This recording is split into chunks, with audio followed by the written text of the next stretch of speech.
Em 2008, o Supremo Tribunal Federal começou a julgar o caso da terra indígena Raposa Serra do Sol, de Roraima. O conflito político na região já durava 32 anos, quando em 2009 o STF deu a sentença final. Portanto, eu proclamo o resultado. O tribunal, por maioria, julgou parcialmente procedente a presente ação popular e determinou que sejam observadas as condições aqui estipuladas. A Corte confirmou a demarcação integral da área, no entanto, criou 19 condicionantes, além de estabelecer marcos para o reconhecimento do território, sendo um deles o temporal. Em 2013, em nova votação, o STF decidiu que as condicionantes do caso de Raposa Serra do Sol só valeriam para aquele caso, não se estendendo a outros litígios que envolvam terras indígenas.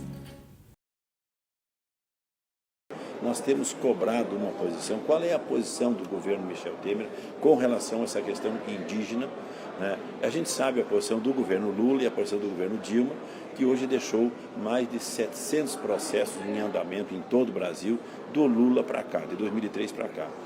Tem hoje milhares de produtores que estão sendo afetados por esses laudos antropológicos fraudulentos, essa baderna, essa bagunça de não respeitar o marco temporal de 5 de outubro de 88, fazendo valer direitos imemoriais. Dias depois da fala do deputado Reise, cobrando uma posição do então governo de Michel Temer sobre as terras indígenas, o parecer da 001 de 2017 da Advocacia Geral da União foi publicado. É terra nossa e eles querem mandar, porque aonde o homem branco mora. É terra nossa e eles querem mandar. Cadê nossa floresta, cadê o nosso rio? Cadê nosso direito que nós temos pelo Brasil? O assunto então volta para o Supremo Tribunal Federal, que começa a julgar a reintegração de posse movida pelo Instituto do Meio Ambiente de Santa Catarina contra a Fundação Nacional do Índio e Indígenas do Povo Xoclê, definindo que este caso, sim, passaria a valer para todos os outros. O STF rejeitou a possibilidade de adotar a data da promulgação da Constituição Federal como marco temporal para definir a ocupação tradicional da terra pelas comunidades indígenas, declarando o marco temporal como uma tese inconstitucional.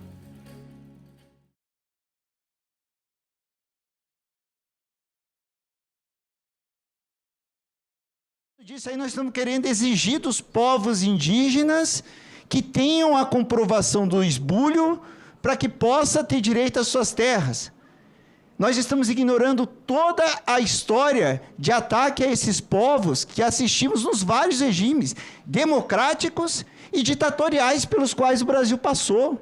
Será que não estamos pedindo para devolver todo o passado? Na verdade, nós estamos aqui para não comprometer todo o futuro. Quando se fala que é muita terra para pouco indígena, porque somos 1% da população, nem 1%, hoje nós somos 0,84% com o novo IBGE. Mas, na verdade, vocês também são 1% da população brasileira que detém em torno de 46% para o território nacional. Não se trata de matemática, porque se for na matemática também, o número é desigual. A nossa preocupação é fazer pelo planeta. Senhores senadores, com muita humildade estou aqui para dizer que a não demarcação dos territórios indígenas compromete não somente a nossa vida, mas a vida dos seus filhos. Ao chegar em casa, pergunte aos seus filhos se ele é contra os povos indígenas ou se eles são a favor. É, de fato, muito cansativo, acho que para nós, povos indígenas, estarmos aqui novamente enfrentando uma luta pela vida. Quando se luta pelo território indígena, nós lutamos pela vida.